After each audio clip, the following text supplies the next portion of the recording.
You stop yourself before you lift something off the ground, you hesitate before you get out of the car, and to be honest, every movement that you do, you have to think about it before you even attempt it. And simply put, you avoid movements that used to feel easy. That's not just physical pain, that's your brain literally telling you not to move. It's trying to protect you, but at this point in the journey, it's keeping you stuck. So in this video, I'm going to show you how to rebuild trust in your body and start moving confidently again. But first, just so you know, this is video 8 of my 12-step series of helping you get out of chronic back pain so you can get your life back. It's the same system that I developed over my time going through my chronic back pain, and it's the same system that's helped hundreds of others inside my coaching program, the Body Rebuild System. So today's video is number 8, which is focused on rebuilding trust in movement. All right, let's get into it. Okay, so the first thing you need to do is to follow progressive loading principles. Now, what does that even mean? Most people, when they hear progressive loading principles, they hear the gym, they hear barbells, they hear back squats, and really just pushing your body to the absolute limit.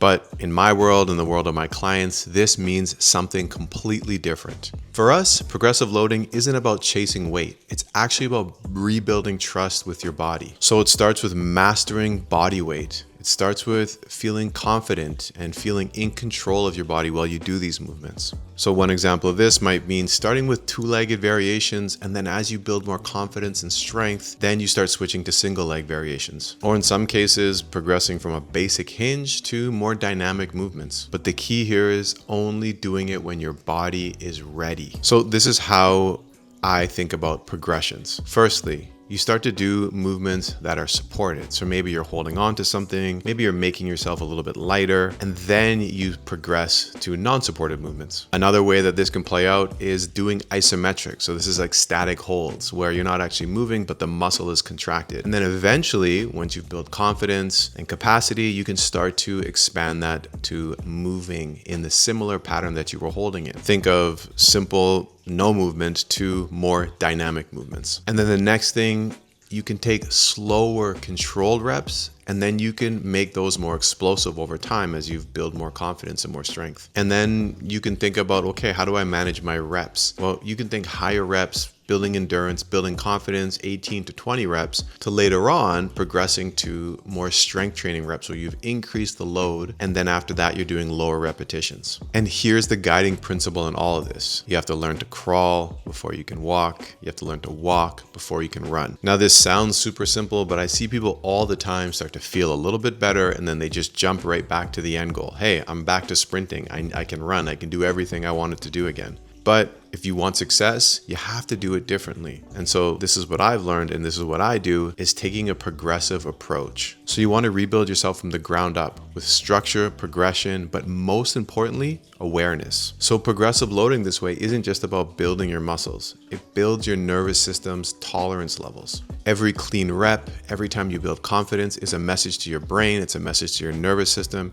Hey, you're safe. Hey, I got this. We can keep building. And like you've heard me talk about many times, this is where that mind-body connection comes to play. Listening to your body isn't simply just about noticing pain. It's about developing a deeper connection, one that you can learn to understand what your body needs and what actions to take. So in some cases, you may need to adapt, or you may need to pause, or you may need to regress. But this is the way that you start to break that chronic pain cycle. That awareness is, simply put, how you build trust, how you build confidence, and you start healing for the long term. So I've lived this way myself. About a year and a half into my journey, I suffered a massive flare-up, and I thought I was completely done with all of this. But that moment reminded me and taught me of one simple rule. You do not force progress. You actually just earn it by listening. And I forgot that rule. I was pushing through. I stopped listening to the signs that my body was giving me, and I paid for it with a massive flare-up. If you're listening properly, some days it just means pulling back and regressing, or even just not working out that day and going for a simple walk. While on other days, your body's ready. You can go a little deeper. You can add a little bit of weight, or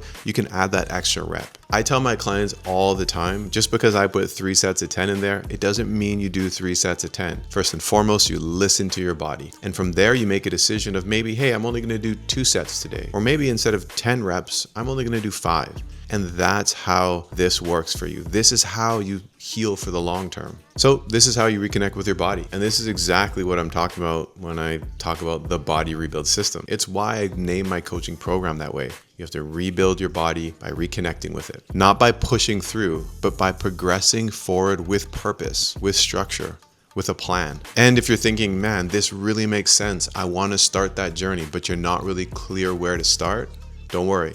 I've built a free program just for you so you can start this journey right now. It's called the Back Pain Solution, and it walks you through the exact mindset shifts, protocols, and movements that you can start doing right now to start to implement the things that I'm talking about in this video. Just hit the link below in the description and grab that, and I promise you will not regret it. All right, let's move on, because building trust isn't just about what you do, it's about how you interpret what your body's telling you. Okay, the next step in the process here is to learn to interpret your body's signals. When you've been in pain for a long time, months or even years, your brain and body start treating every little sensation like it's a threat. So anytime you feel any stiffness, your brain's like, whoa, stop moving. Or if you have a little twinge, you're like, oh no, I gotta shut it down for the day. So not every single twinge is danger. Most of this is just feedback for you to interpret. And like we talked about before, developing that mind-body connection is going to help you understand these signals and actually take a plan of action that's beneficial rather than something that's keeping you stuck. I had to relearn this myself. I remember going down to tie my shoes because I'm tall, and this was always something that freaked me out, and I used to squat for the longest time. I would never dare bend over or stretch out my hamstrings, and this was something that was keeping me stuck. But what I really started to realize was that most of the time my body was just asking for attention. It was a signal. I needed to modify something, I needed to change something, and I needed to listen to my body. So here's how I interpret things now. Tightness can be interpreted as being overtrained, or something is just overworked, or it's tired, it's fatigued, or maybe I just haven't moved it for a long time. Some discomfort can mean that I'm hitting a weak spot, or like I said before, maybe it's just that I need to move more. Maybe I've been sitting for too long and I'm feeling that discomfort. And any levels of fatigue doesn't mean, hey, you need to stop, but sometimes it just means you need to regress or take it a little bit more easy. Pain is not an enemy, it's your friend. And a lot of times it's just a message telling you, hey, we might need to just take it a little easier here. Or it might be saying, hey, I'm not sure if this is safe just yet.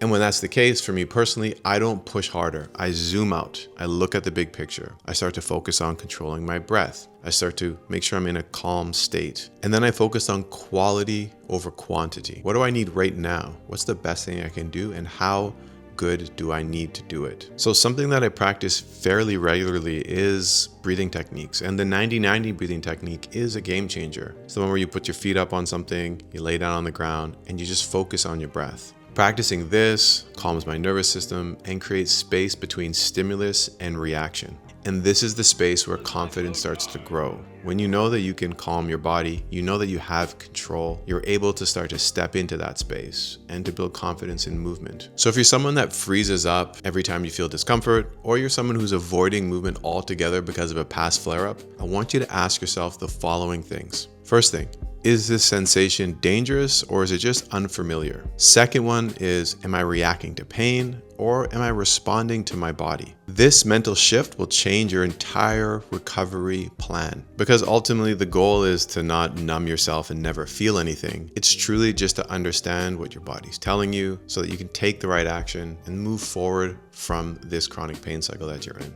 Ultimately, it's not the messenger's fault, so I want you to stop running away from the messenger and just listen. Okay, and the last point here is to bring it all together is we want to avoid fear avoidance behaviors. So what are those? It's truly one of the biggest blocks in recovery, and it's not the actual pain itself, it's the fear of potential pain. So like we talked about before, when you've been in pain for so long, your brain is always scanning like, is this gonna hurt? Is this gonna hurt? It's always on guard, it's always ready for pain, but more importantly, it's always prepared to avoid pain at all costs. So while these behaviors were important when you were in a lot of pain, you may not even have that pain anymore. So at this point, you're at the stage where you're hesitating to like get up or bend over, or you're bracing constantly just because you're always fearful that it might happen. And it's not just a physical thing, as we discussed before, it's that nervous system being stuck in defensive mode. And I've been there when my leg was completely paralyzed, when I had so much sciatic pain, it was insane. Once I started to get out of that, I was stronger. I felt good, but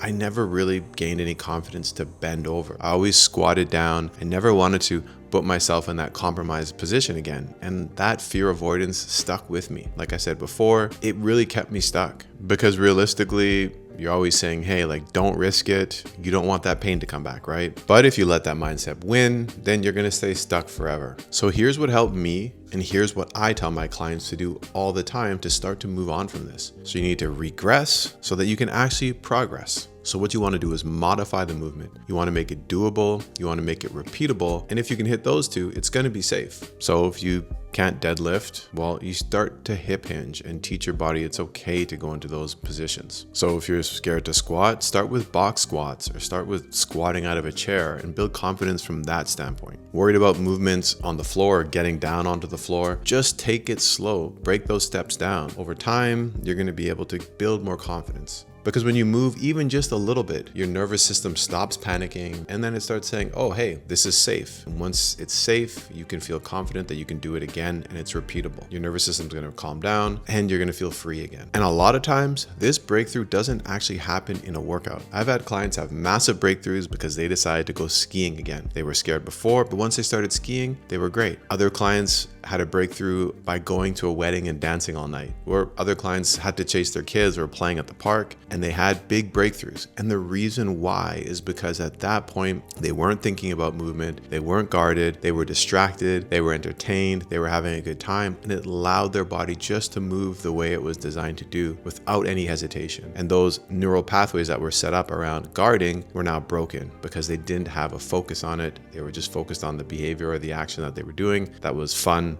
engaging, and it just allowed that freedom they were looking for. And that's the moment that the trust starts to rebuild. So if there's one shift I can encourage you to do today, don't freeze. I want you to regress so that you can actually progress. And then you can start finding movements that you can build confidence in and start to stack those movements so that your brain can build confidence in your movement and it can stop telling your body to guard. Because that's what healing is. It's not simply just strength. It's about building safety, confidence. It's not just avoiding pain. It's about rebuilding your relationship with movement. Okay, so let's bring this all together. You rebuild trust by following progressive loading, starting small and rebuilding slowly over time, and then layering in challenges only when your body's ready. You rewire your brain by learning to interpret its signals, not fearing them. And that's that mind-body connection I'm always talking about. And finally, you break free by removing fear avoidance behaviors. So you regress to progress, you move smart, you move safe, and you keep showing up. You don't have to be completely fearless, but you do have to stop letting fear dictate your actions. You got to stop letting fear be in charge. That's how you stop guarding and you start growing. Now that your brain and body is starting to reconnect, the next